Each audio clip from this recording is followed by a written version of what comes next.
A propósito de la última entrega mía que la hice a ustedes con mucho respeto, en donde afirmé con convicción que el señor Lenín Moreno, toda su vida de joven, inclusive antes de haber nacido, y yo creo que su padre, que alguna vez fue legislador también, le bautizó como Lenin en honor al soviético, al ruso, muerto en 1924, cuando había perdido el habla, Vladimir Ilich Ulyanov, alias Lenin.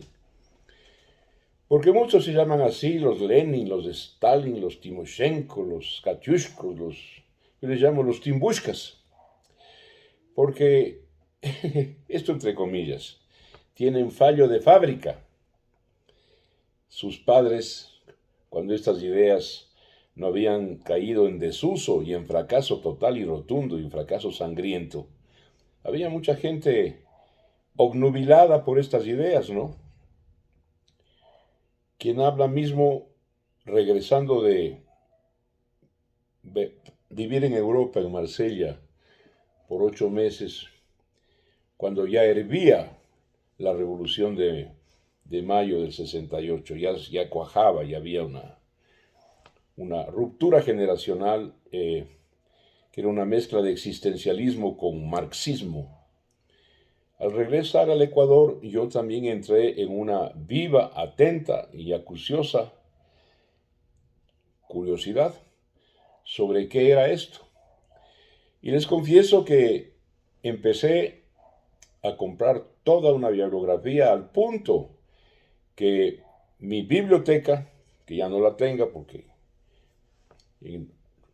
no tengo espacio, tenía cerca de 800 libros de estos temas.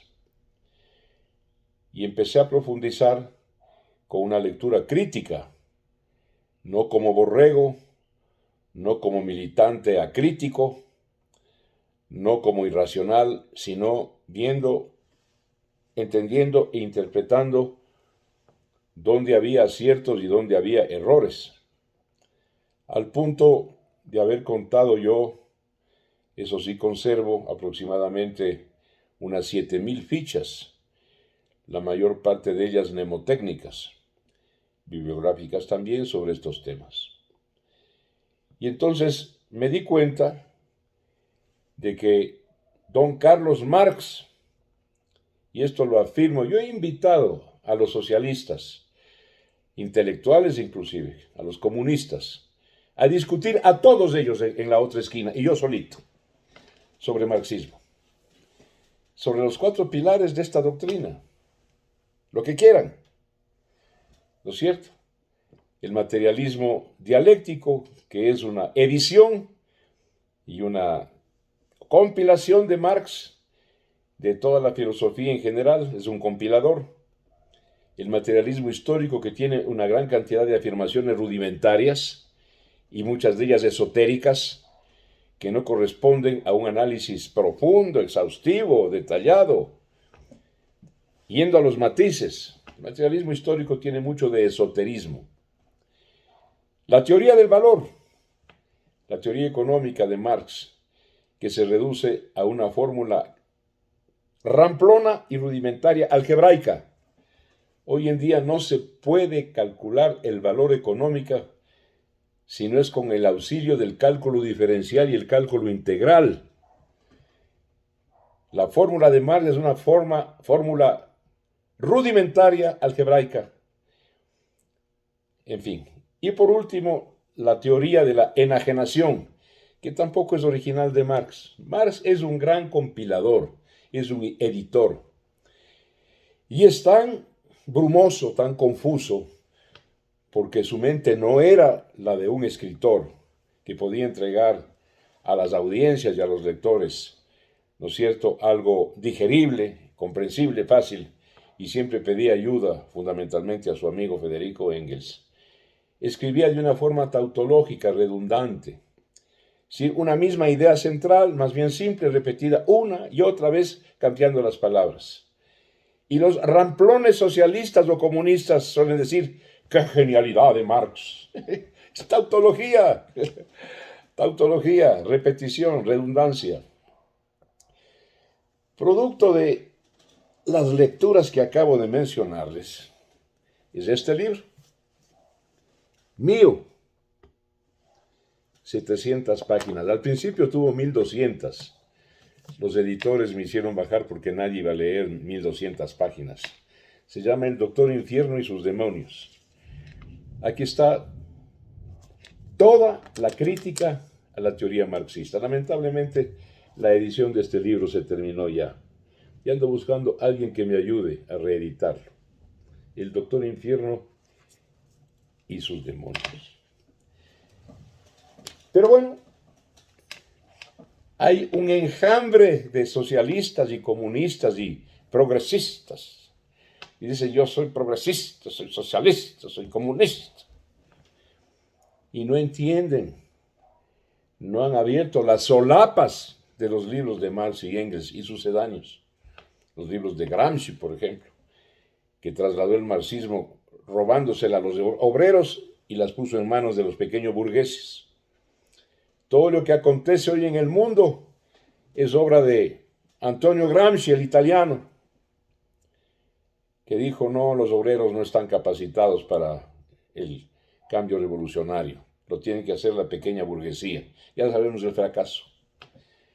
Fracaso en Rusia, fracaso en la China de Mao, donde algún elemento campesino hubo, fracaso en Alemania comunista, fracaso en Europa del Este, fracaso y hambre, represión, sangre en Cuba, precariedad monstruosa en Nicaragua, quiebra absoluta y total en Venezuela, colapso de la economía en Argentina. Y recuerden ustedes, el fiasco monstruoso de la experiencia chilena entre 1970 y el 73 del doctor Allende. Como América Latina no lee, y el Ecuador lee menos, no están enterados de que eso ya nunca funcionó y no funciona en ninguna parte. Pero como no se lee, como no se tiene idea de la historia, ni siquiera de la historia reciente, menos de la historia pasada, no están enterados de que esto se derrumbó, cayó por su propio peso, porque no funcionó en ninguna parte, ni funciona ni va a funcionar. Y como es una doctrina, ¿no es cierto?, que se ha caído en pedazos, como si tuviera el bacilo de Hansen, la lepra, pues ahora se ha convertido en una especie de fe religiosa. Y la fe religiosa es como un tatuaje, ¿no? Es como el algodón de la beata, eso es el marxismo. El algodón de la beata.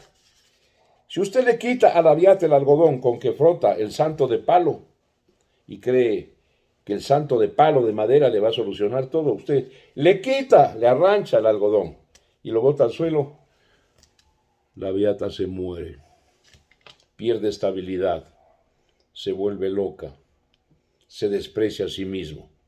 El marxismo es el algodón de la beata.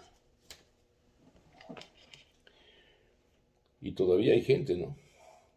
Soy comunista, soy marxista, soy progresista, soy socialista.